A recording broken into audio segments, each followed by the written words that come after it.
Australia is famous for its spectacular coastline, and it's easy to understand why most Australians live here. But all around the country, large swathes of our coast are threatened by increasing urban development, the hunt for fossil fuels, and our obsession with plastic. Add the impact of climate change, and now more than ever, coastal environments need to be understood and protected. No one knows that more than scientist, surfer and conservationist Tom Kirsop. Ocean, surf, beach, dunes, parks, that's what the people want. Living on the northern beaches, he's done so much good for our area. Stopped, a lot of different developments and a lot of council initiatives that weren't for the good of the community. He's got a determination about him. He just doesn't back down to anyone. Tom Cursop has spent over 60 years of his life tirelessly fighting to protect the environment and had extraordinary success. And at 90, he knows the fight is far from over. It's not the Northern Cafe Council or the Northern Masonry Council, it's the Northern Beaches Council. And there's everything in mind. Go, Tom! That's really how I met Tom. He'd sat outside Woolies at Narrabeen and got over 3,000 signatures opposing the seawall. So I said to Tom, if you got those signatures from Narrabeen, those people must exist, so let's get them out. And that's when the line in the sand came. That's what we did, and that changed the argument. There's that quite serious side behind him that sees things and is not necessarily satisfied with the status quo. I started to feel as if man was omnipotent, he could take everything, and I could see it happening to bush, to natural land, and to the creatures which lived in it. And I became concerned with trying to protect those areas and the creatures that lived in them.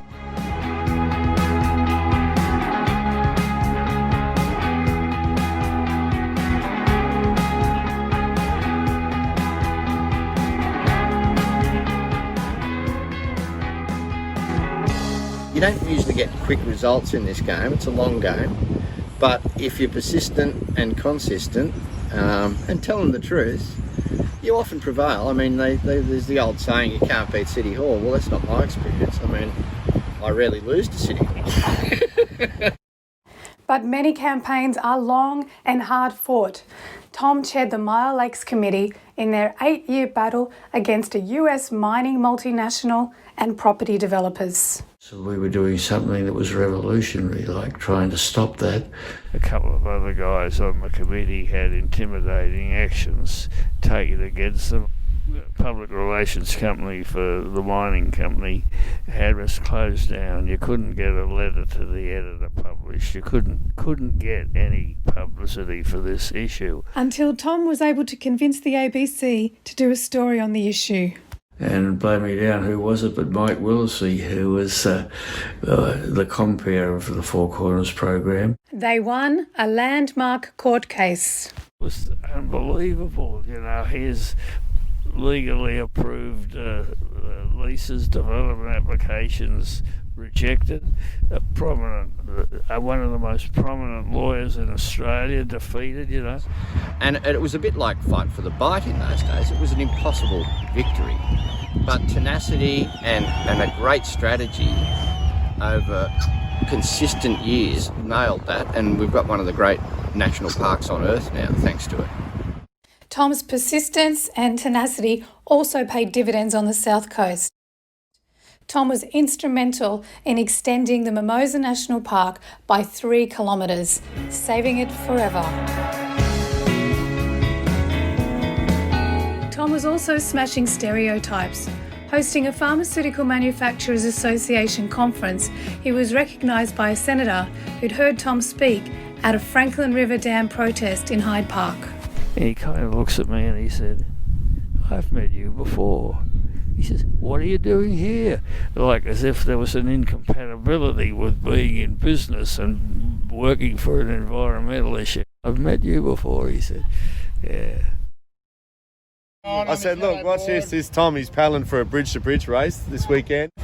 I said, mate, he won't stop until he gets to the other end, no matter what. 100% he wants to do it, so bad luck.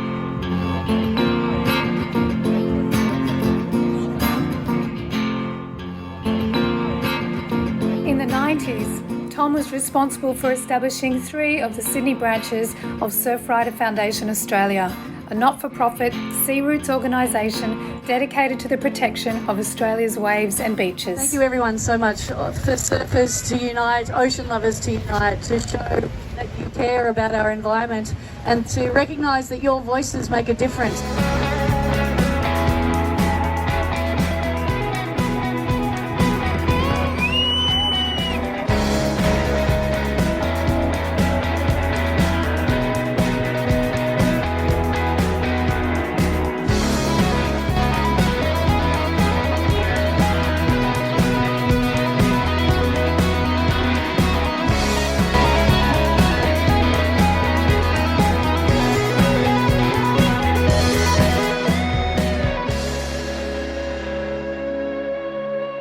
Today, Northern Beaches Council has honoured Surfrider Foundation Australia with this beautiful park, naming it Surfrider Gardens. It is dedicated to Tom and Margaret Cursop.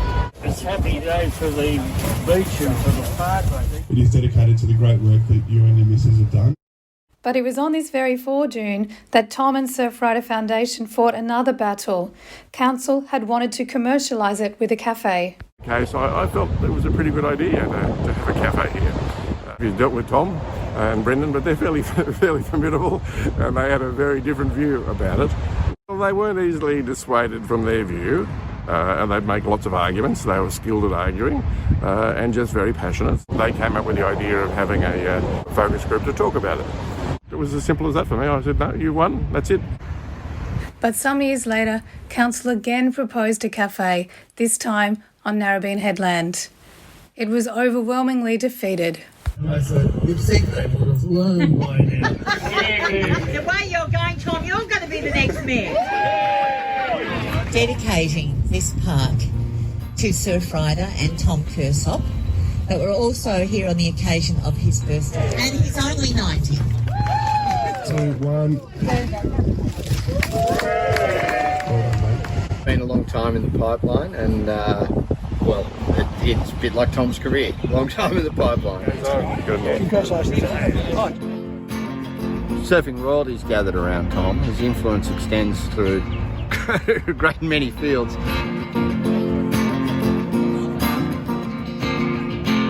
think one of the most inspirational things he ever said to me was, I went out, he paddled out when he was 90 for his 90th birthday.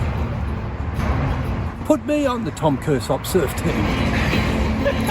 So yeah, it's amazing to see Tom at 90 still getting out there, fighting battles, making a difference. All we're trying to do is protect and encourage the enjoyment of the world's oceans, waves and beaches. Ocean, surf, beach, dunes, parks, that's what the people want. Happy birthday, dear Tom. Happy birthday to you. So Brendan, today the Northern Beaches Council has honoured an environmental group with a park. That's fairly rare, would you say? It's kind of bizarre. I guess that they can hide behind the fact that surf rider clubs existed, and that's certainly part of the history here. But when I think about it, there's no Greenpeace parks and there's no ACF parks, and but if they think they're going to shut us up, I want to get the parking income.